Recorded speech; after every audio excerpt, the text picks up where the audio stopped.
Hey, Haskell. I know you're dying to know about the dental seminar. And yes, my PowerPoint on gingivitis rocked the house. Haskell. Hey, Haskell, you... Are you crazy?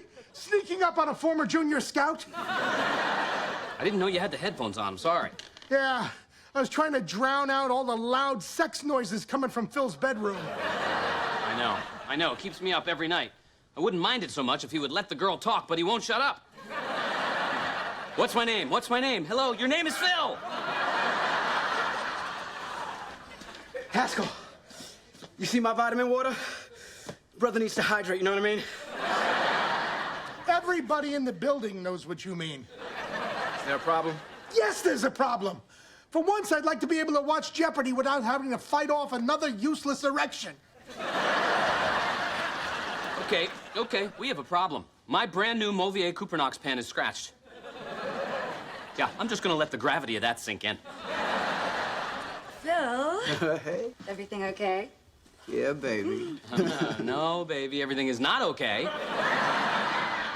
What kind of man uses steel wool on an omelet pan? A straight one?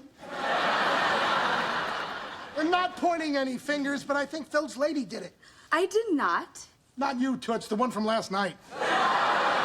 The one from last night? What? Are you saying my mother ruined your pen? Bye, Phil. Oh, sorry about that. It's a child safety device I'm selling online. You know, it works on cattle. Why not toddlers? Bye, Phil. You happy, Haskell? Not only did you run off my date, but you almost electrocuted her with one of your stupid products.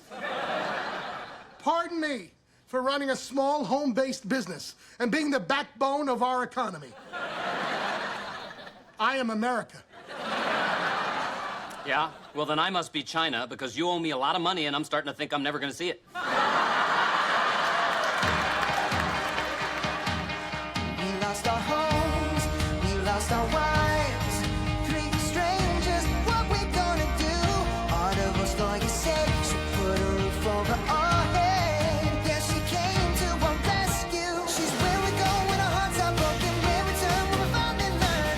We lost the battle of the sexes. Just call us the Exes.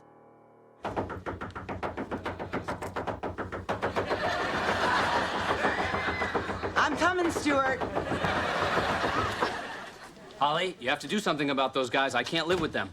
Stuart, it's 10 o'clock on a Saturday night. You can't just barge in here. Sorry, do you have a date? I'm asking the questions here. I knew it.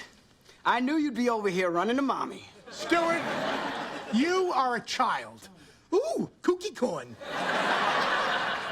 I wasn't running to mommy. I was merely voicing my grievances. Okay, well then let's voice them.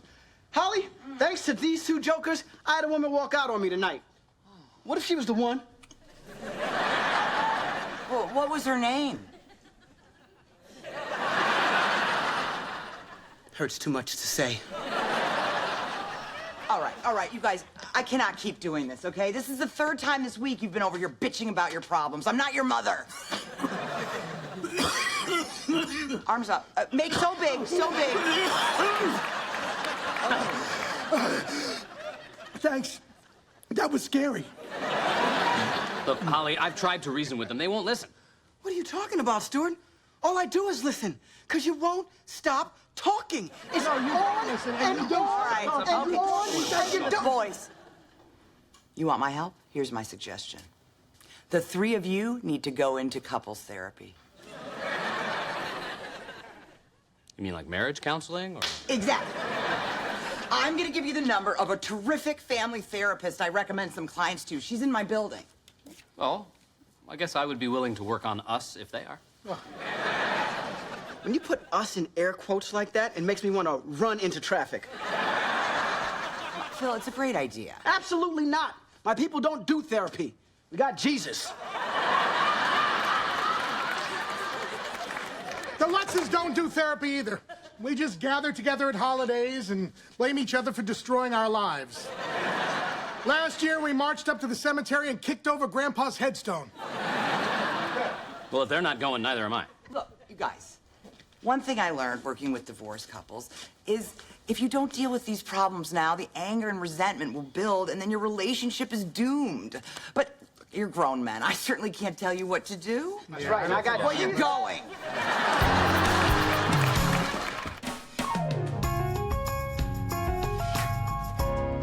Hi, come on in. I'm Dr. Carol Thomas. Ah, Dr. Thomas, it's an honor. I'm Dr. Stuart Gardner. Dentist. And you must be Mr. Lutz. What's that supposed to mean? Nothing at all. Please have a seat. I just don't like to be judged, Mother. I mean, Doctor. Mr. Lutz, I assure you no one is judging you here. Isn't there a third member in your group? That would be Phil, late in his typically passive-aggressive way. A textbook narcissist, as I'm sure you'd no doubt concur, Doctor. In my practice, I like to refrain from using labels. That's actual doctor talk for shut up. Sorry I'm late. Sorry, I know. Nice to meet you, Mr. Chase. I'm Dr. Thomas. So you're the therapist? Sorry, I was expecting someone less... Damn! Please, Mr. Chase, have a seat. Hitting on the therapist? Could you embarrass us anymore? So you met my wife? When you're done with the Bickersons, just tell me when you need me to talk about Mother. Okay, I think I have a sense of the group dynamic here. So tell me, what brings you to therapy? Well, we're all divorced, and we live together. We're having some trouble getting along. Well, let's start at the beginning. How did you guys get together in the first place? Our divorce attorney, Holly, put us in an apartment together. That's unusual. No, not really. She owns it. She's our landlord. Wow. So it sounds like this Holly is pretty involved in your lives. Well, it's not like she lives with us. Nah, across the hall. Actually, she's the one who suggested that we come here. Strongly suggested. She threatened us. Anyway, now that you have our histories, I assume we'll start with some trust exercises, perhaps some role play. Is that right, Doctor?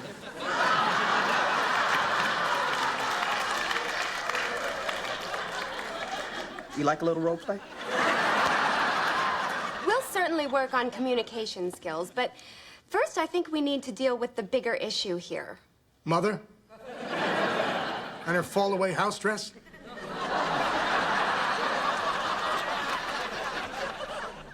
No, Holly.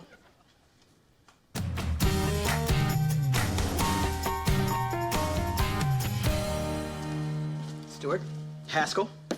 I was thinking about having a lady friend come over tonight, and I was wondering how you felt about it. Thanks for asking, Phil. It makes me feel validated when you take my feelings into consideration.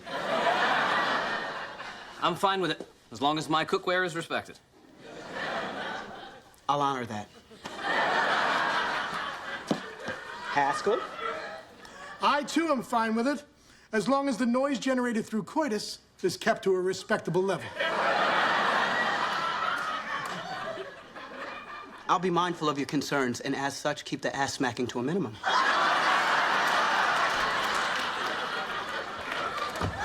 So, how'd therapy go? I thought you guys were gonna stop by when you got back. Well, I think I speak for all of us when I say it went very well. Really? Oh, pats all around for Holly. So, tell me what happened. Give me the deets. To tell you the truth, Holly, it's kind of confidential. That's right. Nobody's business but ours. So, come on. Tell me. Any breakthroughs? Actually, yes. A pretty big one. On your first day? Really? Well, what is it? Dr. Carroll identified what seems to be one of our core problems. Fantastic. Which is what? You.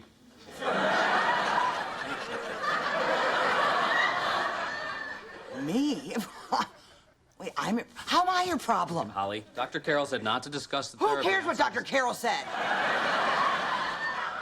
I'm starting to feel unsafe. Okay. Well, since I'm your problem, I should probably be on my way. That way your problem's solved. I think we pissed off the problem.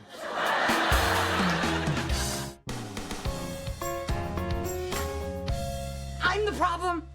I'm the problem! How dare that Dr. Carroll? You know what? Who helped those guys get through their divorce, huh? Who put a roof over their heads? I'm not the problem. You are the solution. That quack doesn't know me. Never even met you. And she has the audacity to make me the issue? Whore. You know what you should do as one professional to another? Trash her on Yelp? Because, you know, that works. My OBGYN had to become a dog walker. Okay, no, I meant talk to Dr. Carroll. Her office is just 2 floors up. March in there and confront her. Ooh, confronting's good. You're a good confronter. Yeah, I'll just go in there, have a little heart-to-heart with her, and once she sees I'm the good guy, she can focus on them and their real problems. Mm-hmm. And if that doesn't work, bitch slap her and pull her across the room by her hair. You're just a little ball of scary, aren't you?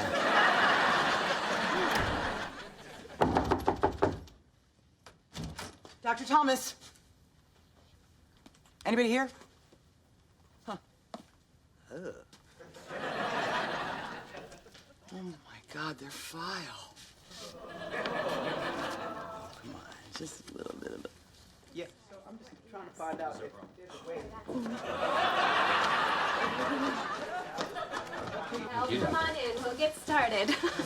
I must say, I'm very impressed with how prompt you 3 are. Well, not that it's a competition, but for the record, I was here first. And I journaled. Well, to show you how much progress I've made, today I won't comment on how hot you are. Or about the dream I had last night. Mr. Chase, please. Speaking of dreams, I had another nightmare where I'm brushing Mother's wig while a raven sits at the windowsill, mocking me, judging me, telling me I'll never amount to anything, just like your father, so get me a whiskey sour. What's it mean, Doc? What's it mean? Mr. Lutz, why don't we deal with your dreams at a later time? In fact, why don't we schedule you for a psych evaluation? Thank you, Doctor. Jealous boys? So, tell me, how have you all been getting along since our last session? We utilized some of the tools you gave us, and actually, they were remarkably effective. Thank you, Carol. Yeah, thank you, Carol. Thank you, Carol. And how are things going with Holly? She came by after our first session to ask how things went. And did you tell her what's said in here is confidential? We tried.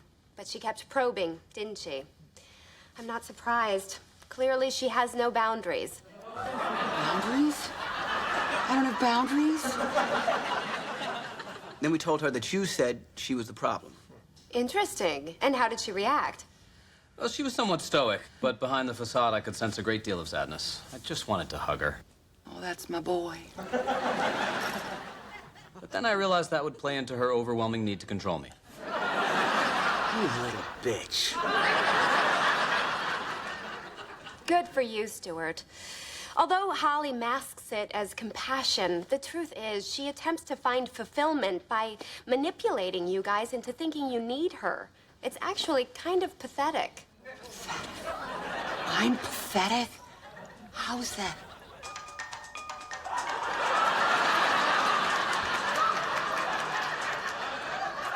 What? And I'm bit.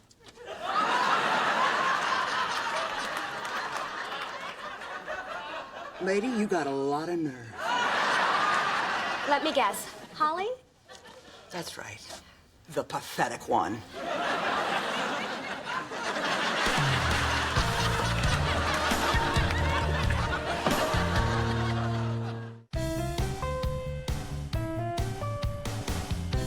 Holly, the guys are on the phone again. What should I tell them? Well, tell them not to worry. I won't be interfering in their lives anymore. And tell them in exactly those words. She's in the can doing her lady business. Thank you, Eden. Come on, this is crazy. You're gonna have to talk to them at some point. Why? They don't need me. They've got their precious Dr. Carroll. You wouldn't believe the things she said about me, and they gobbled up every bit of it. Do you know that she actually said that I was controlling them because I didn't have a life? What? That is ridiculous. No. You have a very full life. Yeah. For example, hey, what did you do last weekend? Oh, gosh, that's sweet. Friday, I took Stuart to Barney's and made him return those ridiculous pants he bought. Skinny jeans are not his friend. But it's not like that's all you did. Of course not. No. Saturday, I took Haskell gallery hopping in Chelsea to broaden his horizons. Haskell likes art? Oh, no, he hates it. Okay. Well, what about Sunday? Ooh, well, Eden, Sunday was me time. I read the paper, had a little cup of coffee. I hung out with Phil and his date. It was such a gorgeous day, and I practically dragged those two out of bed. Oh, my God, I'm a mess. Oh, I always knew I could be a little bit controlling and a tad overbearing, but I thought it was cute. Oh, it really is. All along, I thought I was helping them. Oh, my God, I owe those guys an apology. I need to let them live their own lives. I'll be fine. It's not like I don't have other people to hang out with. I am so screwed.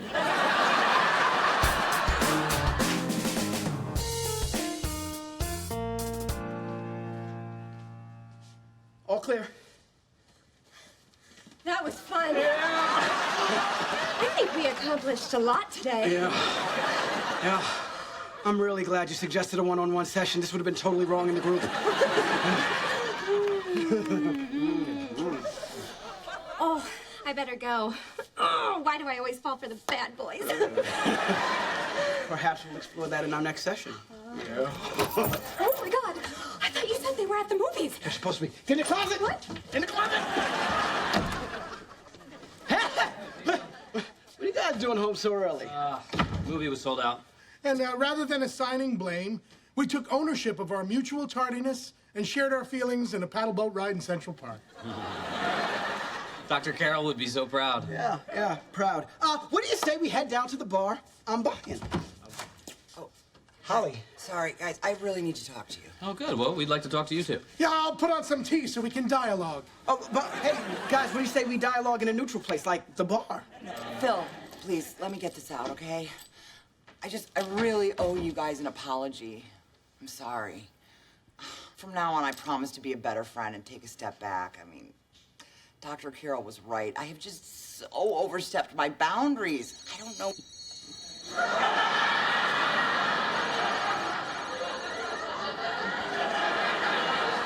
I think it's coming from the closet. The closet? No. Dude, it's coming from outside. No, it's definitely coming from the closet. Dr. Carroll? Dr. Carroll's in there? Yes, and I'm very impressed with what I've heard. You've been using active listening, and I've heard a lot of I statements, so... Well, welly, well. What have we here? Looks like a... Oh, how'd you put it? A pathetic person with no boundaries, hmm? At least when I was hiding in the closet, I had my bra on. Phil, is this true? Did you lay with Dr. Carroll? I know this might seem confusing, but sometimes people connect in unusual ways. And please don't tell the state board. I've got 2 warnings already. I finally understand why all the clients I referred to you who send me flowers. Now get out. No, he's not gonna call you. You happy? You happy, Phil? You ruined therapy. What you have done has invalidated everything that Dr. Carroll taught us. Not everything. I mean, the lady was flawed. Which, luckily, I exposed. But she wasn't wrong about everything. I am too involved in your lives. Look, Holly, it's not just you. I mean, we're the ones who come running to you every time we have a problem. We're all ridiculously codependent. Yeah, we're all selfish, needy. Controlling, critical, overbearing. Stifling, manipulative, soul-crushing. Oh, my God. We're family.